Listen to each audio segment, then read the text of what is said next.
At my gold-digging granddaughter's wedding, they gave me a name tag that read, "The Absent Old Lady."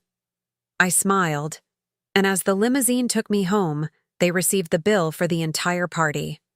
I'm glad to have you here.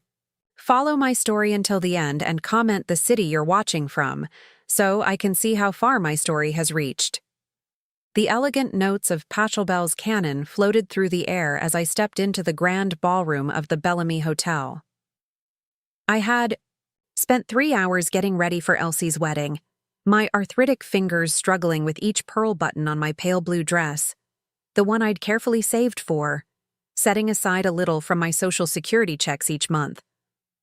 "You'll look beautiful, Eleanor," I had told myself that morning, applying a touch of lipstick and securing my silver hair into a neat bun. At 70, I still took pride in my appearance, especially for important family occasions. My heart fluttered with anticipation. After months of minimal contact, I'd finally be spending time with my family, particularly Elsie, my only granddaughter. The invitation had arrived 6 weeks ago, formal and impersonal, but an invitation nonetheless. I'd responded immediately, hoping this would be a chance to bridge the growing distance between us. The wedding coordinator, a slim young woman with a tight ponytail and even tighter smile, directed me toward the reception desk. "Name?" she asked, barely looking up from her tablet. "Eleanor Walsh," I replied, unable to hide the pride in my voice. "The grandmother of the bride." Her fingers skimmed over the tablet. "Right. Here's your name tag." She slid a small badge across the counter. I picked it up, expecting to see my name elegantly printed. Instead, scrawled in hasty handwriting were the words, "The Absent Old Lady." My fingers trembled as I held the badge. Surely this was a mistake, a terrible error. "Excuse me," I said, my voice suddenly dry. "There seems to be a problem with my—" "We're quite busy, ma'am," she interrupted, already looking past me to the next guest. "The ceremony starts in 20 minutes. Please find your seat." I clutched the badge, a small piece of paper that somehow weighed heavier than anything I'd carried in years. Across the room, I spotted Elsie surrounded by bridesmaids, radiant in her designer gown. Her laughter floated toward me, bright and carefree. Next to her stood my son James, handsome in his tuxedo, arm wrapped around his wife Diane's waist, and there was Franklin, Elsie's soon-to-be husband, a tall man with sharp features and sharper ambitions.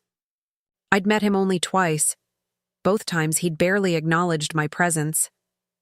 I slowly pinned the badge to my dress, each press of my fingers feeling like a quiet surrender. No one would notice anyway, I told myself. No one had noticed me in years. The usher, a young man who couldn't be bothered to look me in the eye, guided me to my seat, far back in the corner, behind a large floral arrangement that partially blocked my view of the altar. I settled in, arranging my dress carefully, clutching my small beaded purse that contained a check, a wedding gift representing 3 months of careful budgeting. "Is this seat taken?" I looked up to find an elderly gentleman pointing to the chair beside me.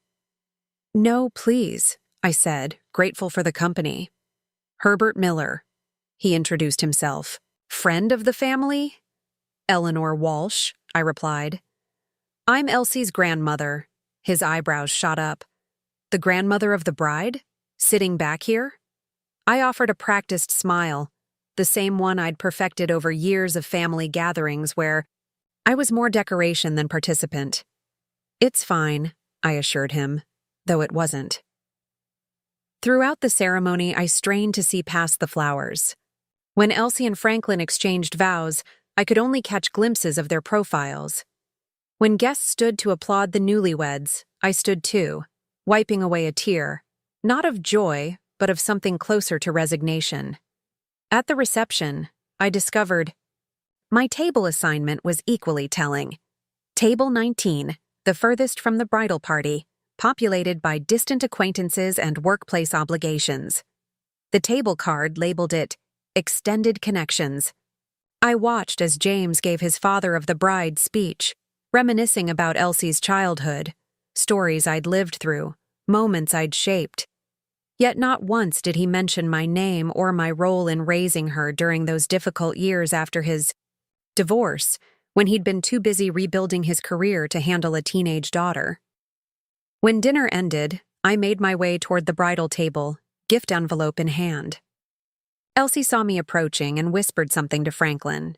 They both looked at me, then quickly engaged in conversation with the best man. "Elsie, darling," I said, reaching the table, "you look absolutely beautiful." She turned, her smile not quite reaching her eyes. "Oh, Grandma, you made it." "Of course I did. I wouldn't miss your special day." I extended the envelope. "A small gift. You can leave it with the others," she interrupted, gesturing toward a decorated table piled with presents. "We're about to start the dance." She turned away before I could even kiss her cheek. As I placed my envelope among the mountain of expensive-looking gifts, I noticed something that made my blood run cold. On the wedding planner's clipboard, abandoned momentarily on a nearby chair, was a checklist. Under special arrangements, I clearly read, "Eleanor Walsh, isolated seating, minimal interaction as requested by bride's mother." I stood there, the room suddenly spinning around me. All these years, I'd told myself they were just busy, just preoccupied. I'd made excuses for the missed phone calls, the abbreviated holiday visits, the forgotten birthdays. But this was deliberate. This was orchestrated.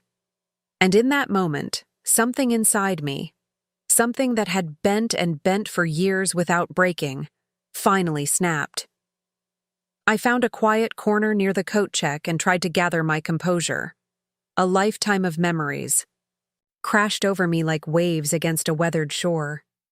I remembered the day Elsie was born, how I'd rushed to the hospital with a handmade blanket I'd spent months knitting. I remembered the summers she stayed with me when James and Diane were working on their marriage, how she'd sit at my kitchen table, drawing pictures and telling me about her dreams while I baked her favorite chocolate chip cookies. Those early years had been precious. I taught her to read, to garden, to appreciate classical music. I was the one who noticed her artistic talent and bought her first set of watercolors. When she won the school art competition at age 10, it was my shoulder she cried happy tears on. Everything changed when James finally divorced Diane and remarried Sandra 3 years later. Sandra came from money, old money, and suddenly my modest home and simple ways weren't good enough. Elsie's visits became shorter, less frequent, and eventually stopped altogether except for obligatory holiday appearances.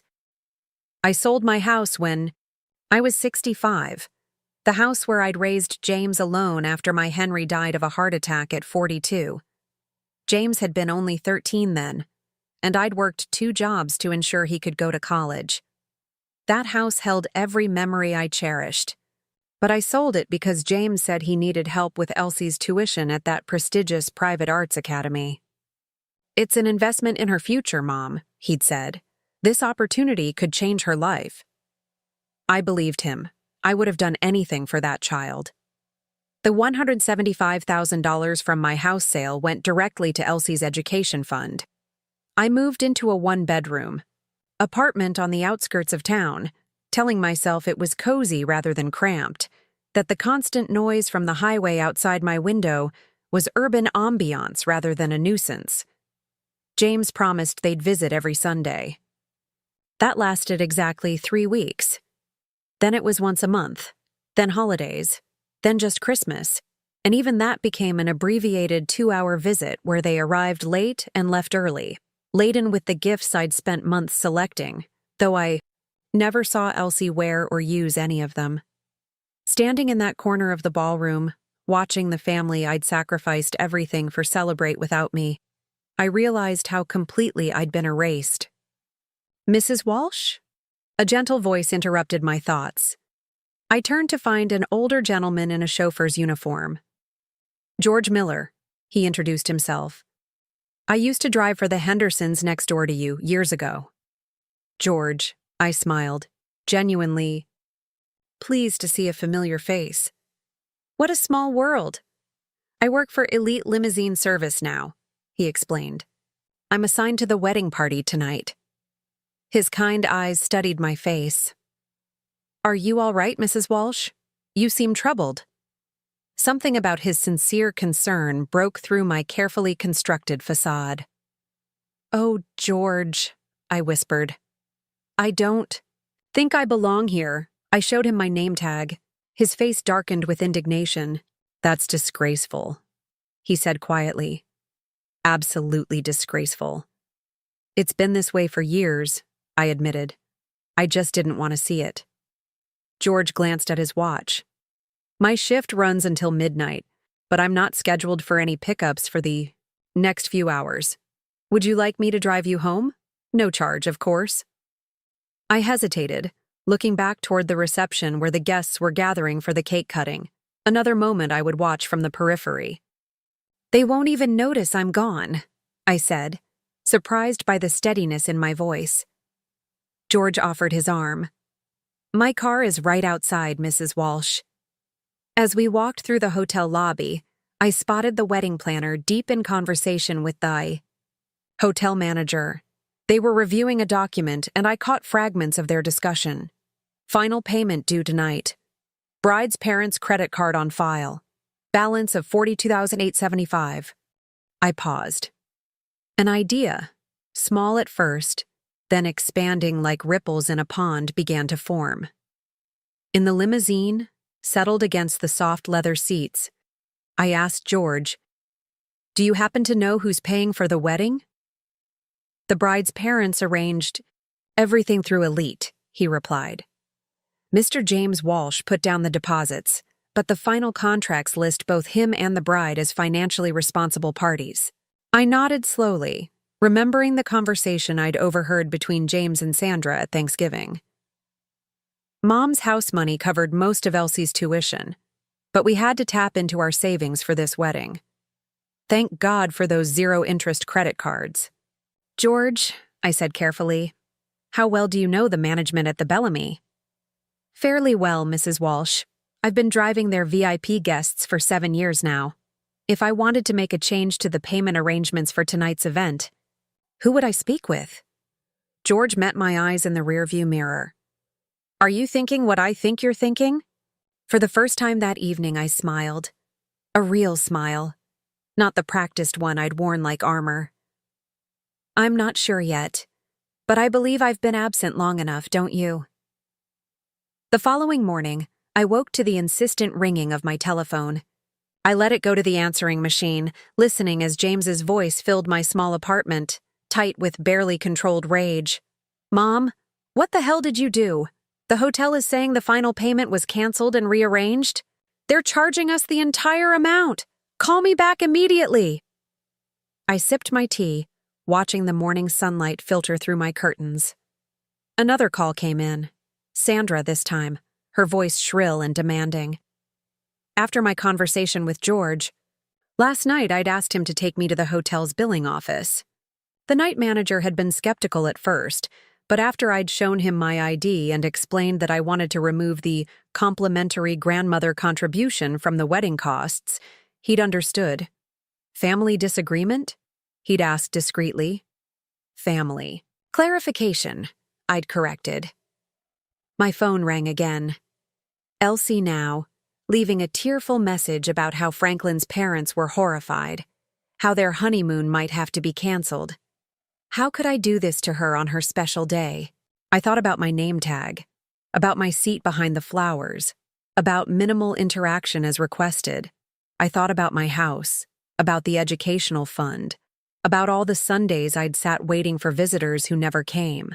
Then I picked up my teacup, took another sip, and began to plan the next chapter of my life. One where I was no longer absent, one where, finally, I mattered to myself. The next 3 days passed in a storm of voicemails, each more desperate than the last. I listened, to them with detached curiosity, as if they were radio broadcasts from a distant country. "Mom, we need to talk about this right now." James's voice had lost its commanding edge, replaced by something closer to panic. "Eleanor, please be reasonable," Sandra's message began, her usual condescension unable to mask her anxiety. "This is becoming embarrassing for everyone." By the fourth day, the tone shifted. "Grandma," Elsie's voice, tearful but calculated, "we're having to cancel our honeymoon to Bali. Is that what you wanted? To ruin my special time with Franklin?" I sat at my small kitchen table, running my finger along the rim of my teacup. The morning light streamed through the window, illuminating the dust particles dancing in the air. Outside, a garbage truck rumbled down the street, the rhythmic beeping a counterpoint to my thoughts. I hadn't expected this hollow feeling.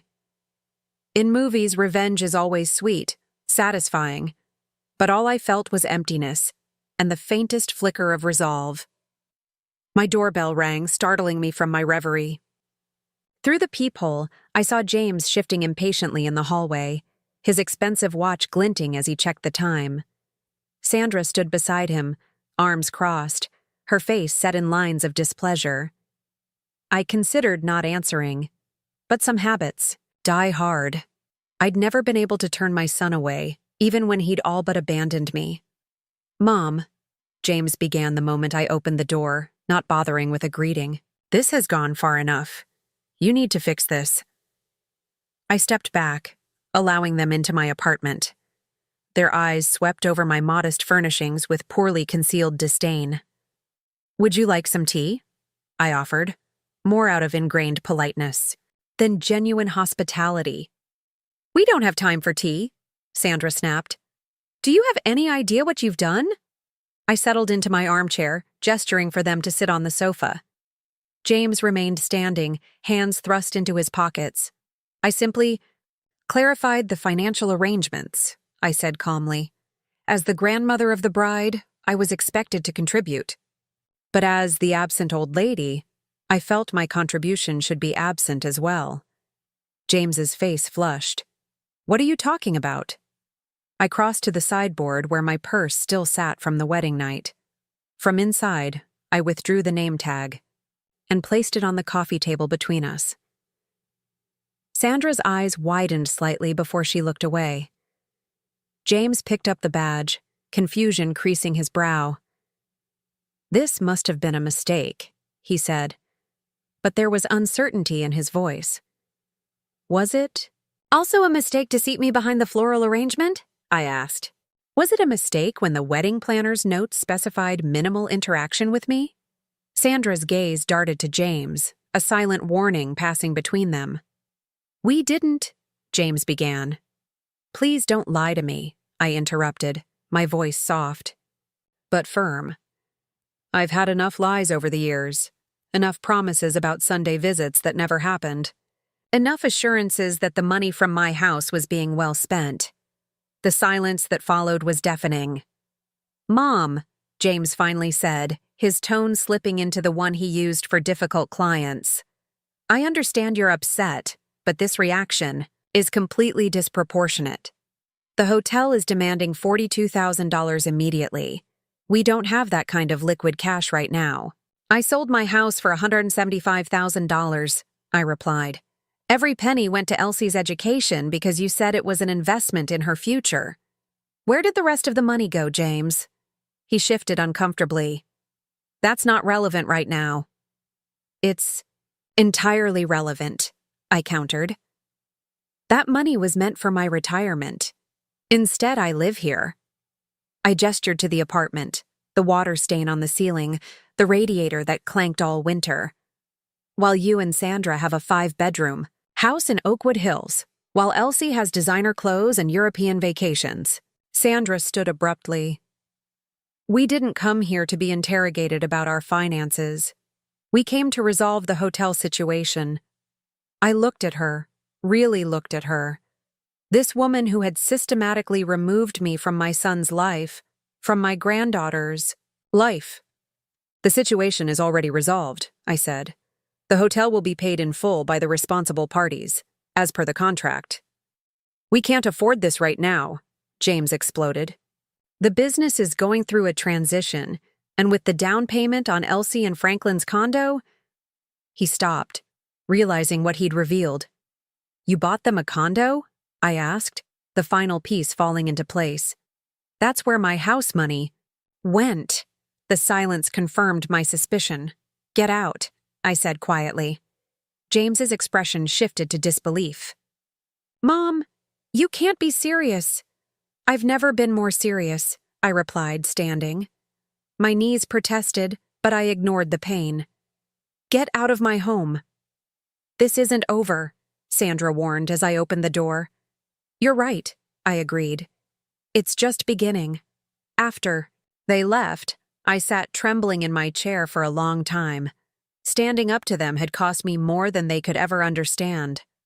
For years, I'd accepted crumbs of attention, convinced myself it was enough. The fear of losing even those crumbs had kept me compliant, grateful for the barest acknowledgement of my existence. But now I'd crossed a line. There would be consequences, retaliation. I was terrified, and yet, beneath the fear, a small, steady flame of determination burned. My phone rang. The caller ID showed a number I didn't recognize. "Mrs. Walsh? This is Walter Drummond from First Capital Bank. I'm calling about your safety deposit box. There seems to be some confusion I'd like to clear up." My throat tightened. "What kind of confusion?" "Your son James came in this morning with a power of attorney document, requesting access to your box. The document appeared irregular, so I declined access pending your confirmation." I clutched the edge of the table for support. "I never signed a power of attorney." "That's what concerned me," Walter replied.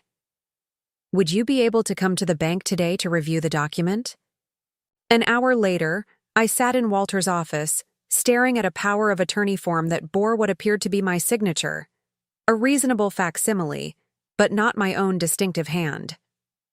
"This is forged," I said, my voice surprisingly steady considering the earthquake happening inside me. "I never signed this." Walter nodded, his expression grave. "I suspected as much. Mrs. Walsh, I recommend you take immediate steps to protect your assets.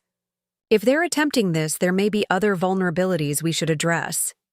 I thought of the small inheritance from Henry, carefully preserved in that safety deposit box, the municipal bonds, the few pieces of jewelry with more sentimental than monetary value, my mother's pearls, Henry's pocket watch. "What do you suggest?" I asked. Before Walter could respond, his office phone rang. He answered, listened, then covered the receiver. "It's your son. He's in the lobby, insisting on speaking with me." I felt something shift inside me, something final and irrevocable. "Tell him I'm here," I said. "It's time we had an honest conversation." James's face paled when he saw me sitting in Walter Drummond's office. He froze in the doorway, his confident stride faltering. "Mom," he managed, his voice tight. "I've been looking everywhere for you." "Have you?" I asked mildly. "Or have you been looking for access to my safety deposit box?" Walter stood, his presence commanding despite his advanced years. "Mr. Walsh, I've explained that the document you presented appears to have irregularities. In fact, your mother has just confirmed she never signed it." James's gaze darted between us, calculation visible behind his eyes. I knew that look. I'd seen it when he was 7 and broke my favorite vase, when he was 16 and took the car, without permission, when he was 24 and needed money for his first business venture. "There's clearly been a misunderstanding," he said, smoothly shifting to damage control.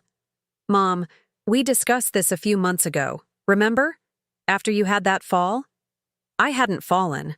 Not once. You suggested it would be easier if I could handle certain matters for you?" he continued, fabricating a conversation that had never occurred. "You were worried about managing your affairs as you get older." Walter's expression hardened. "Mr. Walsh, falsifying a power of attorney is a serious legal matter. James's professional mask slipped for just a moment, revealing a flash of panic. I would never. This is ridiculous. Mom, tell him there's been a mistake. I looked at my son. Really? Looked at him.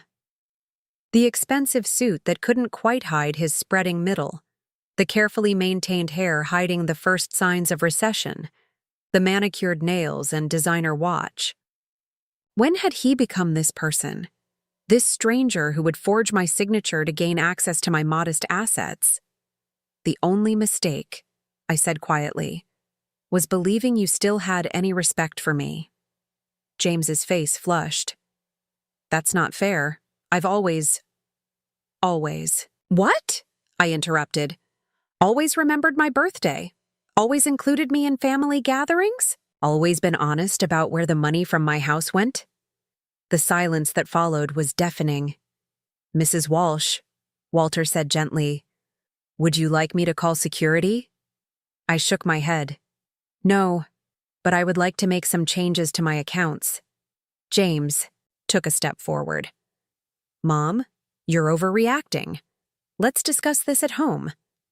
My home, I corrected him. My very small home that I live in because I sold my house to help Elsie. Except the money apparently went toward a condo for her and Franklin. Instead, Walter cleared his throat.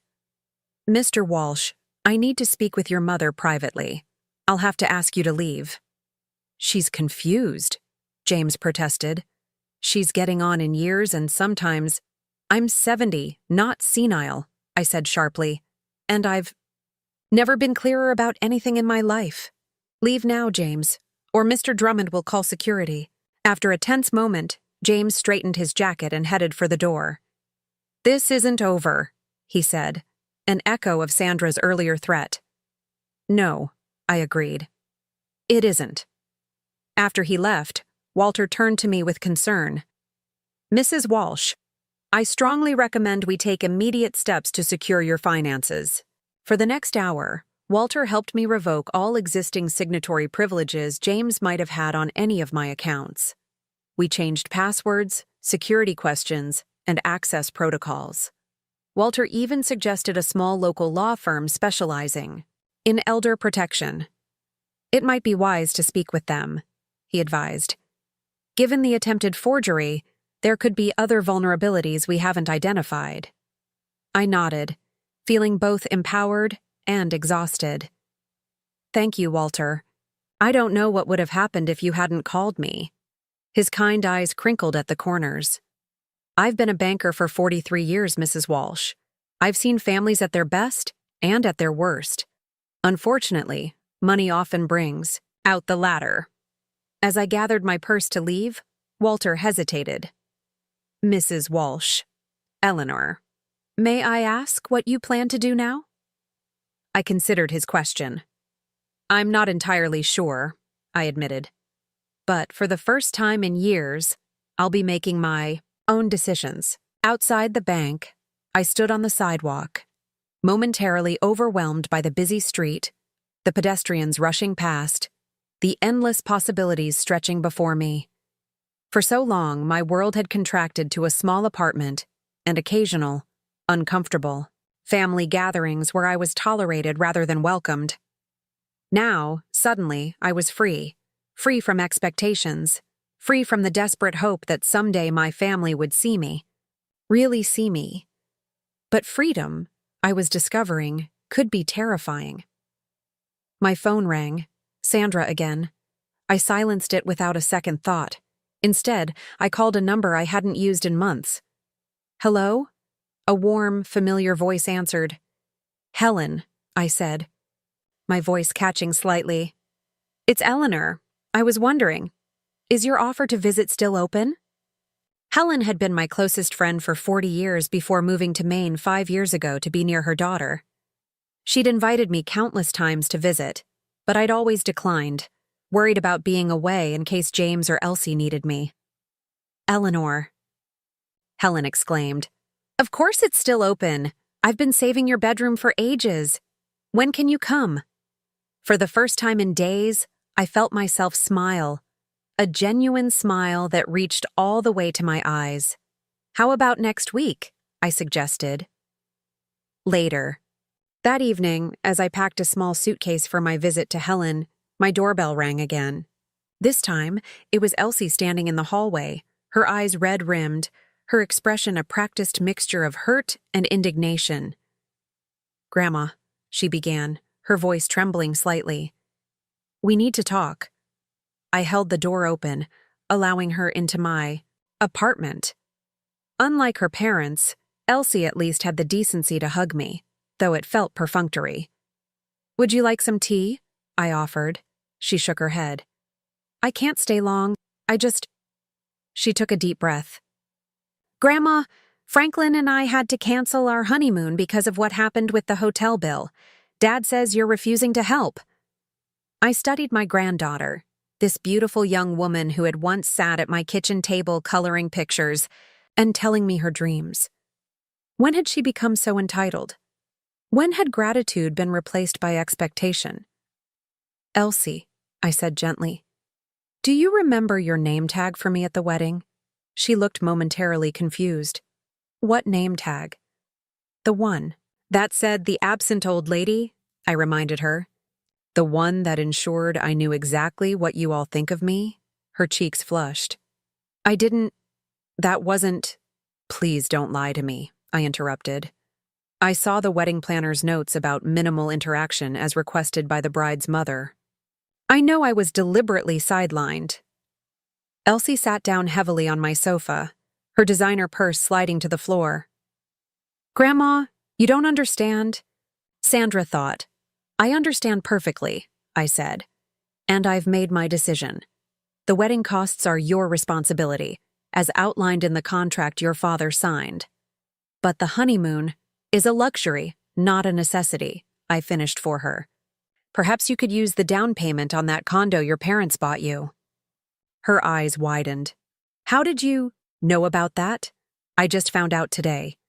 Apparently that's where the money from my house went. The house I sold to pay for your education." Elsie had the grace to look ashamed, if only briefly. "Dad said that was an investment we all agreed on." "An investment?" I repeated. "Yes, that's exactly how he described it to me as well. Funny how differently we interpreted that word." I sighed, suddenly tired of the conversation, of the pretense, of the years, of being used while being kept at arm's length. "Elsie, I'm going away for a while. I need some time to think about what happens next." "Going away?" she echoed, finally noticing my half-packed suitcase. "Where? For how long?" "I'm not sure yet," I answered truthfully. "But I've spent years making myself available to a family that only wanted me when it was convenient. It's time I lived for myself for a change." Elsie stood, her expression hardening into something that reminded me painfully of Sandra. "So you're abandoning us when we need you most?" The irony of her statement was so profound that I almost laughed. Instead, I went to my bookshelf and removed a photo album, opening it to a page I knew by heart. I handed it to Elsie. "This is you at 6, staying with me the summer your parents were separating," I said, pointing to a photo of a gap-toothed Elsie holding a paintbrush. "And this is you at 12, the Christmas your father was too busy with his new girlfriend to pick you up. This one is your high school graduation where I sat in the back row because Sandra said there wasn't enough room in the family section." I gently took the album back. "I have never abandoned you, Elsie, not once in 23 years. I cannot say the same for any of you." The morning train to Portland rolled steadily through the countryside, the rhythmic clacking of wheels against tracks matching the beating of my heart.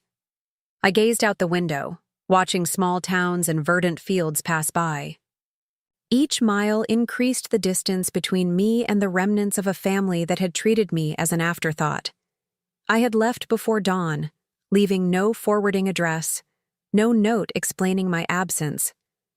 For once, they would experience what I had felt for years, the unsettling emptiness of reaching out to someone who simply wasn't there. My phone had been buzzing intermittently since yesterday. I'd silenced it after Elsie's visit, but occasionally glanced at the screen. Missed calls from James. Sandra. Elsie. Even Franklin had tried once, undoubtedly pressured by his new wife. I imagined them huddled around a phone, strategizing how to reach me, how to regain control of the situation, of me. I turned off my phone and slipped it into my purse. Helen was waiting at the Portland station, her silver hair gleaming in the late morning sun, her arms open wide. We embraced like the old friends we were, tears mingling with laughter. "Let me look at you," she said, holding me at arm's length. Still elegant as ever, but thinner. "Have you been eating properly?" I laughed softly. Always the mother hen. "Someone has to be," she replied, linking her arm through mine as we walked to her car. Helen's cottage sat on a bluff overlooking the Atlantic, the endless blue horizon stretching beyond the weathered deck, white clapboard walls, blue shutters, and a garden bursting with late summer blooms. It was everything she had described in her letters. "It's beautiful," I said as we carried my suitcase inside. "It's peaceful," Helen corrected, setting a kettle on the stove. "And exactly what you need right now." Over tea and homemade scones, I told her everything: the wedding, the name tag, the forged power of attorney, the confrontations. Helen listened without interruption, her expression shifting from shock to outrage to sorrow. "Oh, Eleanor," she sighed when I finished. "I've always thought James was too influenced by that woman. But this is beyond the pale." I enabled it, I admitted. For years I made excuses for them. I told myself they were busy, that family dynamics change as children grow older. I convinced myself that being occasionally remembered was better than being completely forgotten. Helen reached across the table, covering my hand with hers. "What will you do now?" I looked out the window, watching seagulls wheel against the clear blue sky. "I'm not sure. For the first time in decades, I'm making decisions just for me. It's terrifying and exhilarating at the same time." That evening, we sat on the deck watching the sunset paint the sky in shades of pink and gold. The sound of waves crashing against the rocks below was hypnotic, soothing. "I've been thinking," Helen said, breaking our comfortable silence. "My neighbor Irene runs the local art center.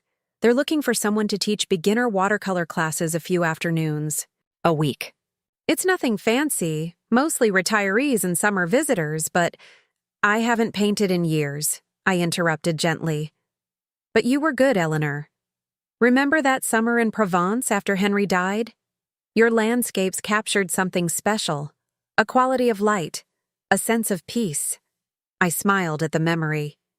After Henry's sudden death, when grief had threatened to consume me, Helen had convinced me to join her on a painting retreat in southern France. For 2 weeks, we'd sat in lavender fields and village squares, trying to capture on paper the beauty around us. It had been a lifeline during the darkest period of my life.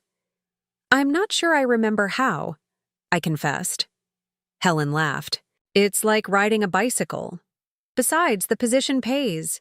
Not much, but enough to supplement your social security. You could stay here as long as you like, rent-free."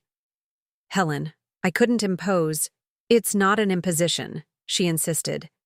"This house is too big for just me. The guest room is always empty except when my daughter visits at Christmas. And frankly, I've missed having my best friend around." I felt tears prick my eyes. "You're serious?" "Completely," she affirmed. "Stay a week, stay a month. If you like it here, stay longer. No pressure, no expectations." No pressure, no expectations. The words washed over me like a benediction. 2 days later, I received an email from Walter Drummond at the bank. James had returned, this time with Sandra, insisting there had been a misunderstanding about the power of attorney. When Walter had explained that I had left town indefinitely, they had demanded my location. Walter, of course, had not provided it. "I wanted to warn you," his email concluded, "that they seemed determined to locate you. Mr. Walsh mentioned something." About a family emergency requiring your immediate attention. I smiled grimly, imagining what this emergency might be. The hotel bill, no doubt, or perhaps some new financial demand. That afternoon, I agreed to meet with Irene at the Art Center, a converted boathouse overlooking the harbor. The space was bright and airy, with large windows capturing the shifting coastal light. "Helen speaks very highly of your talents," Irene said, showing me around the studio. "We've had a surge of interest in our beginner classes, but our current instructor can only handle so many students." "I haven't taught before," I admitted. "I'm not sure I'd be any good at it." Irene, a brisk woman in her 60s with short gray hair and paint-splattered jeans, waved away my concerns. "Do you love painting?" "Yes," I answered without hesitation. "Can you explain to someone how to mix colors, how to hold a brush, how to see the world as shapes and light rather than objects?" I thought about the hours I'd spent teaching Elsie to paint when she was young, guiding her small hand as she learned to create flowers and trees and people. "Yes," I said. "I can do that." "Then you can teach," Irene declared. "Start next Tuesday with the morning group.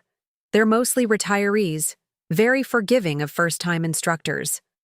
As we finalized the details, my phone, which I had finally turned back on, began to ring. Elsie's name flashed on the screen. "Excuse me," I said to Irene. "I should take this."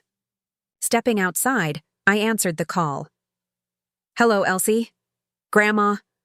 Her voice was tight with tension. "Where are you? We've been worried sick." "I'm visiting a friend," I replied calmly. "As I told you I would.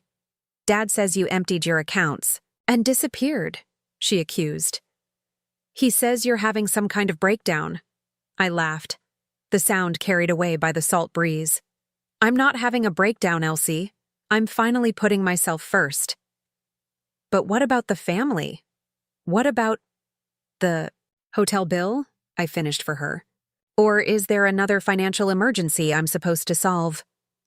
Her silence confirmed my suspicion. "Elsie," I said gently, "I taught you to paint when you were 6 years old. Do you remember that?" "What does that have to do with anything?"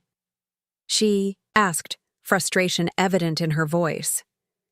"Everything," I replied. "I've just accepted a position teaching watercolor at an art center. I'm going to be staying here for a while." "Where is here?" she demanded. I looked out at the harbor, at the boats bobbing gently in the late afternoon sun, at the seagulls circling overhead. A profound sense of peace settled over me. "Somewhere I'm respected," I answered simply. "Somewhere I belong." Autumn in coastal Maine painted the world in brilliant hues of crimson and gold. 3 months had passed since I'd fled my old life. 3 months of peaceful mornings watching the sunrise over the Atlantic, afternoons teaching eager students the basics of watercolor, and evenings on Helen's deck, sharing wine and memories under star-filled skies. My modest salary from the art center covered my personal expenses, allowing me to preserve my savings. I had opened a new account at a local bank, transferring my funds from the city. Walter had been instrumental in helping me secure my finances, ensuring James could never again attempt to gain access.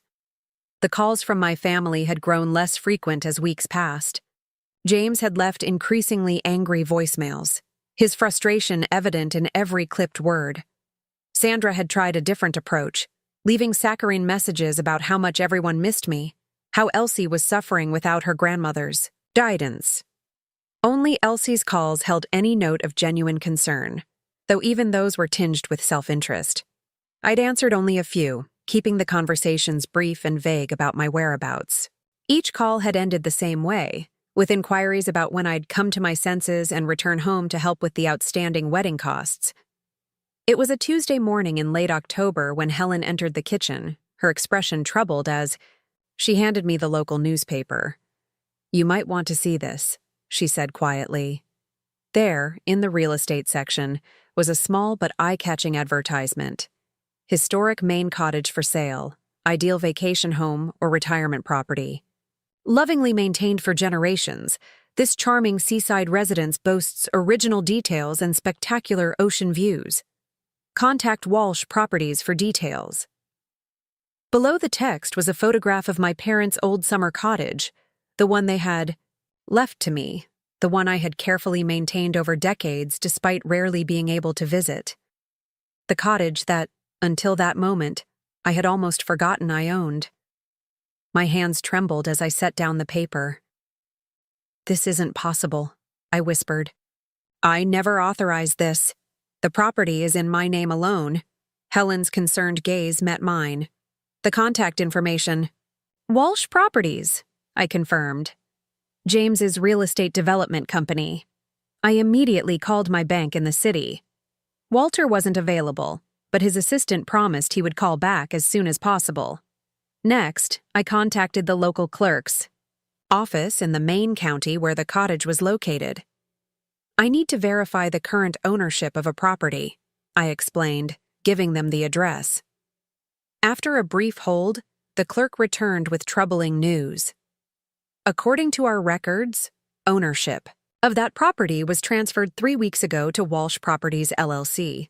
My blood ran cold. "That's impossible. I'm Eleanor Walsh, the legal owner. I never signed any transfer documents." "Ma'am, I have the deed transfer right here," the clerk replied. "It appears to be properly executed with your signature, witnessed, and notarized." Another forgery. But this one had succeeded where the power of attorney attempt had failed. When Walter finally called back, his voice was grave. "Mrs. Walsh, I was planning to contact you today. There have been some concerning developments." I explained what I'd discovered about the cottage. Walter sighed heavily. "I was afraid of this. Your son came in last month with what appeared to be transfer documents for a property in Maine. Since it wasn't related to your accounts here, and the documents seemed in order, you had no reason to question it," I finished for him. "I understand. Walter." "I'm so sorry, Mrs. Walsh. If I had known—" "It's not your fault," I assured him. "But I need your help again." By that afternoon, I was sitting in the office of Patricia Winters, an attorney specializing in elder law whom Walter had recommended. After reviewing my documentation and hearing my story, her expression turned resolute. "What they've done is illegal," she stated flatly. "Forgery, fraud, and elder abuse. We can fight this, Mrs. Walsh." "Will it be expensive?" I asked, mentally calculating my limited resources. Patricia smiled grimly. "Normally, yes, but in this case, I think we can manage something. I have connections with the district attorney's office. Given the pattern of behavior, the attempted power of attorney fraud followed by this property theft, they might be interested in pursuing this case." "I don't want my son to go to jail," I said reflexively, then paused, surprised by my own reaction. After everything James had done, I still instinctively protected him. Patricia's gaze softened. "That's not unusual, you know. Most of my elderly clients struggle with the same conflict. They want justice but can't bear to see their children suffer, even when those children have betrayed them terribly." I nodded, grateful for her understanding. "We have options," she continued. "Our first step will be sending a cease and desist letter regarding the property listing, coupled with a demand for immediate deed restoration. We'll make it clear that failure to comply will result in criminal charges." That evening, I sat on Helen's deck watching the sunset, a tumbler of whiskey warming my hands. The temperature had dropped, bringing with it the first hint of winter's approach. "What are you thinking?" Helen asked, wrapping a blanket around my shoulders. "I'm thinking about second chances," I replied. "About whether some wounds can ever truly heal." Helen settled into the chair beside me. "Are you having doubts about pursuing this?" I shook my head. "Not doubts exactly, more like recognition. I've spent so many years making excuses for them, creating a fictional family in my mind. One that valued me, one that would never betray me the way they have." "And now?" Helen prompted gently. Now I understand that the family I've been mourning never actually existed. I've been grieving a fantasy, not a reality. The next morning, a familiar number appeared on my phone. Franklin, Elsie's husband. Curious, I answered. Eleanor, he began, dispensing with pleasantries. This has gone far enough. You need to call off your lawyer. Hello to you too, Franklin, I replied calmly. I assume you're calling about the cottage. It's just a rundown old house, he said dismissively. You never even visit it. James was going to develop the property, turn it into something useful. The profits would have benefited the whole family. The whole family? I repeated. You mean like the money from my house allegedly benefited Elsie's education before being diverted to your condo?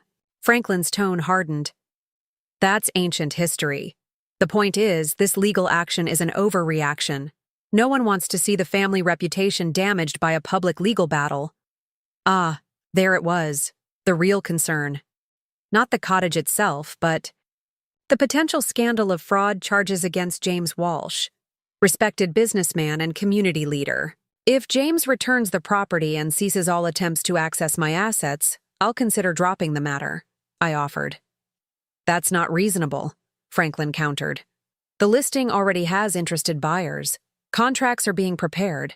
There's money invested in this project. Money invested in property stolen from me, I corrected him. My answer is final, Franklin. Return what belongs to me or face the consequences.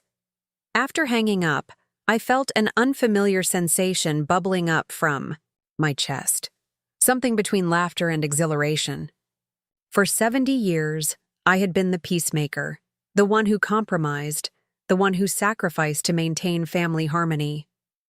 No more. Patricia's strategy worked faster than either of us anticipated. Within 48 hours of her legal notice being delivered, the property listing disappeared. 3 days later, her office received paperwork reversing the fraudulent transfer, returning the cottage to my name.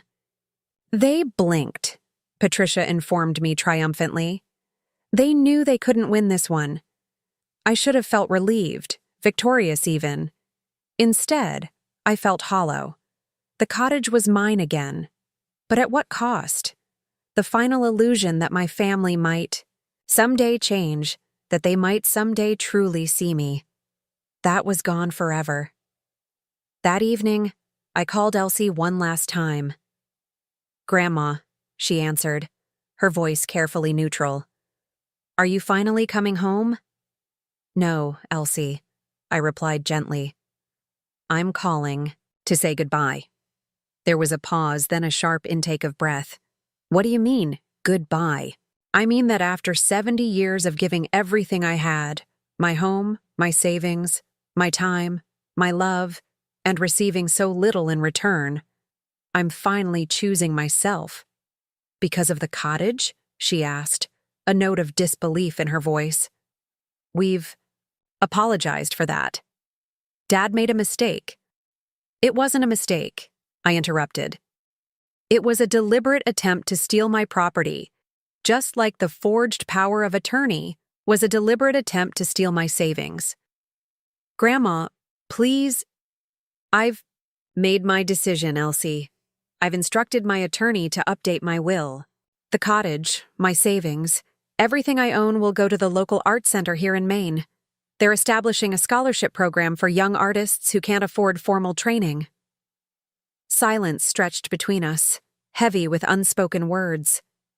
So, that's it? Elsie finally asked, her voice small. You're just erasing us from your life? I closed my eyes, allowing the weight of her question to settle around me. When I spoke again, my voice was steady, certain. No, Elsie. You erased me from yours long ago. I'm simply acknowledging what already exists. After we hung up, I walked down to the shore, watching as waves crashed against the rocky coastline. The air was crisp, carrying the scent of salt and pine. Above me, stars began to appear in the darkening sky, eternal and unchanging. For the first time in years, I smiled. A real smile, not the practiced one I'd worn like armor at Elsie's wedding. This smile reached my eyes, warmed my heart, lifted the burden I'd carried for so long. I was free.